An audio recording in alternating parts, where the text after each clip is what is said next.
तो जैसे का वैसे ही है यार। क्या परिवर्तन आया आपने बैतूल में? कि राहुल गांधी ने युवाओं को क्या दिया है? 5 साल में आज तक मैंने कभी यानी उसको देखा नहीं कि वो कौन सांसद क्या है। कभी राहुल गांधी जी को पहचानता कौन है? केंद्रीय स्तर पे तो कोई बड़ा रोजगार का यहाँ साधन बिल्कुल नहीं है। क्रिकेट ग्राउंड जो था कि पुलिस ग्राउंड में हम खेला करते थे, तो वहाँ पे बैन लगा दिया गया है। तो हमको यहाँ पे बास्केटबॉल ग्राउंड पे क्रिकेट खेलना पड़ रहा है।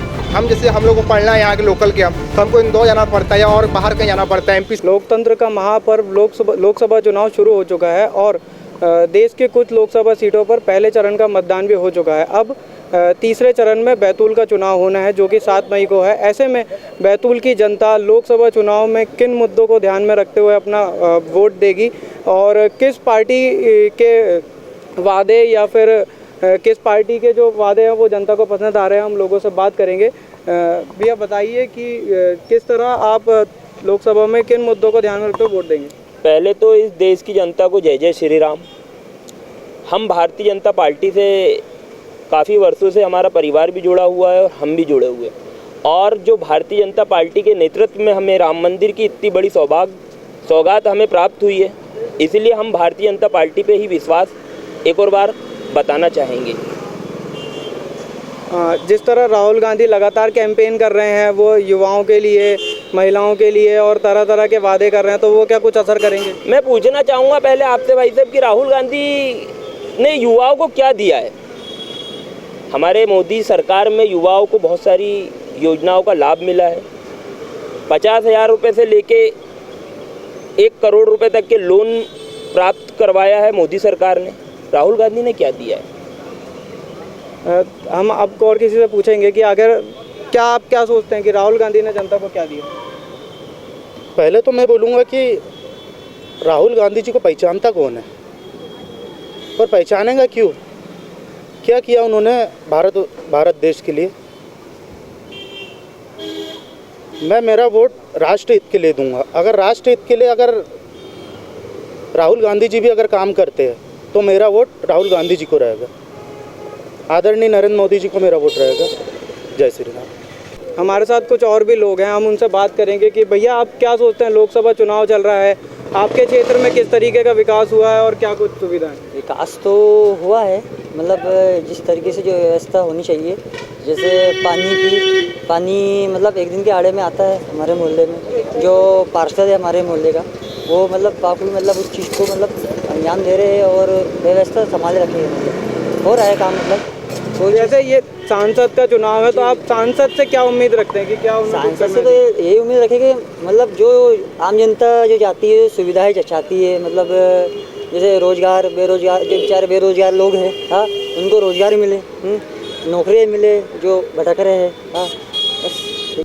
हमारे साथ कुछ युवा और वरिष्ठ जन मौजूद हैं जिनसे हम बात करेंगे कि लोकसभा चुनाव को लेकर वो क्या सोचते हैं। नमस्कार, क्या नाम है आपका? HR पवार। बताइए, लोकसभा चुनाव में क्या मुद्दे रहेंगे जिनको लेकर आप मतदान करेंगे? सारे तो जैसे का वैसे ही है यार। क्या परिवर्तन आया आपने बैतूल में? लाइट लगा दिए, कभी जलते नहीं, नालियाँ साफ होती नहीं, कुछ ही तो नहीं होता।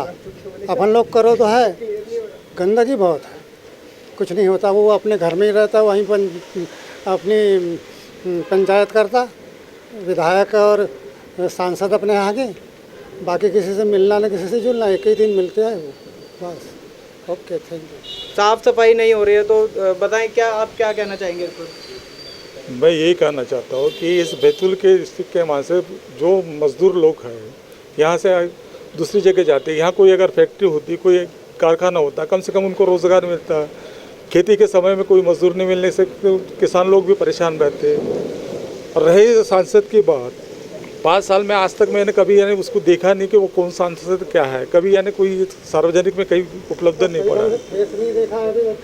तो क्या करे, ऐसे एक सांसद को देने में से क्या मतलब?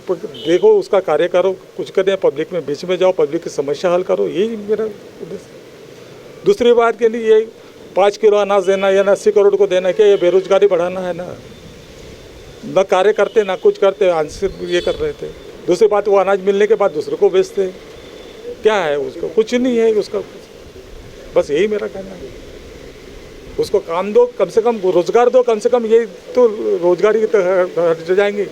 रोज़गार मिलेगा, कम से कम किसी मजदूर को मिलेगा, कोई कारखाना होगा, कुछ को बच्चों को रोज़गार मिलेगा। तो समस्या हल होना चाहिए। लोग पलायन कर रहे हैं, यहाँ रोजगार को लेकर हम बात करेंगे। जी बताइए कि क्या लगता है, जैसे कांग्रेस या बीजेपी कौन रोजगार दे सकते हैं? देखो, केंद्रीय स्तर पे तो कोई बड़ा रोजगार का यहाँ साधन बिल्कुल नहीं है।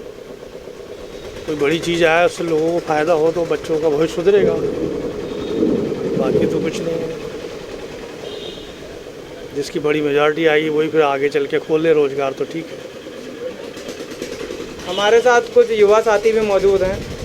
बताइए, जैसे आप यंग एज के हैं तो आप क्या सोचते हैं, किस तरीके के रोजगार आने चाहिए लोकल में? एक्चुअली बाकी सब चीज़ें तो बढ़िया चल रही है, लेकिन हर चीज़ के लिए जगह रहती है इम्प्रूवमेंट की, तो वो चीज़ें करना चाहिए। किस तरीके का? जैसे यहाँ पे पर्टिकुलरली बैतूल की बात करें तो यहाँ पे लोगों के लिए खेलने के लिए जगह नहीं है। स्पेशली हम जैसे लोगों के लिए, मतलब तो क्रिकेट ग्राउंड जो था एक पुलिस ग्राउंड में हम खेला करते थे, तो वहाँ पे बैन लगा दिया गया है, तो हमको यहाँ पे बास्केटबॉल ग्राउंड पे क्रिकेट खेलना पड़ रहा है। खेल मैदान होना चाहिए, और कुछ जो चीज़ यहाँ बदलाव होना चाहिए, या जैसे कि अभी रोड बन चुकी है, रोड बनने के बाद वापस से उसको खोदा जा रहा है, नाली प्रॉपर कर रही है। भाई पहले कर लेते उसको तो इतना काम बढ़ता नहीं, और काम बढ़ा रहे हैं। मतलब पहले रोड बन गई, उसके वापस उसको खोद रहे, फिर रोड बना रहे हैं, मतलब और एक्स्ट्रा काम कर रहे हैं फालतू का। रोजगार के क्षेत्र में क्या होना चाहिए? रोजगार के क्षेत्र मतलब कोचिंग भी अच्छी नहीं है यहाँ पे। अगर हम जैसे हम लोग को पढ़ना है यहाँ के लोकल के, हम तो हमको इंदौर जाना पड़ता है या और बाहर कहीं जाना पड़ता है, एमपी से आ जाना पड़ता है। अच्छी कोचिंग यहाँ, अच्छी कोचिंग भी नहीं है। 12th के बाद स्कूल भी देखा जाए तो इतने को अच्छे नहीं है, और कोचिंग में अगर हमको IIT कोचिंग करना है, नीट की कोचिंग करना है, किसी की भी कोचिंग करना है, तो इतनी अच्छी कोचिंग नहीं है यहाँ पे। एम्प्लॉयमेंट भी नहीं है। Employment in the sense private नौकरियाँ, जैसे पुणे हो गए, बेंगलोर हो गए, और थोड़े बहुत सिटीज़ जैसे भोपाल। बैतूल भी अभी तो डिस्ट्रिक्ट शहर है, तो उसमें भी एक प्राइवेट कंपनीज खुलने चाहिए, जैसे TCS हो गई, या कोई भी मार्जिनल कंपनी जो आके खोल सके और जो एम्प्लॉयमेंट दे सके हम जैसे युवाओं को। जैसे देखा जाए तो युवा पीढ़ी है हम, तो एजुकेशन के बारे में ज़्यादा बोलेंगे। 12th के बाद क्या होता है, ज़्यादातर स्टूडेंट बाहर ही चले जाते हैं। कोचिंग फैसिलिटी देखें तो उतनी अच्छी है नहीं बैतूल में, वो होना चाहिए एजुकेशन के मामले में। देखा जाए बैतूल चिकित्सक के क्षेत्र में भी थोड़ा सा पीछे रह चुका है। यहाँ पर लोगों को या तो बाहर रेफ़र कर दिया जाता है अपना नागपुर या भोपाल। चिकित्सा के क्षेत्र में भी बैतूल को थोड़ा सा इम्प्रूवमेंट करने की ज़रूरत है। दूसरा एक और बात है कि सड़क बन तो गई है, बट वो ख़राब भी हो गई है, और वो भरी नहीं जा रही, गड्ढे अभी तक भरे नहीं गए, सड़क वैसी है, उसके कारण काफ़ी एक्सीडेंट होते हैं, और पानी भी जमा हो जाता है बारिश के इसमें। यही सब मुद्दे हैं। सड़क, नौकरी, IT कंपनी, ऐसे कुछ बड़े और कुछ छोटे मुद्दे हैं जिनको लेकर बैतूल की जनता इस लोकसभा चुनाव में मतदान करेगी। फिलहाल यहाँ पर दो बड़ी पार्टियां आमने सामने हैं, भारतीय जनता पार्टी और कांग्रेस। भारतीय जनता पार्टी से दुर्गा दास उइके प्रत्याशी हैं और कांग्रेस से रामू टेकाम। देखना ये होगा कि कौन जनता के मुद्दों पर खरा उतरता है और उन्हें आगे काम करने देता है। कुलदीप भाटिया, TV9 मध्य प्रदेश, बैतूल।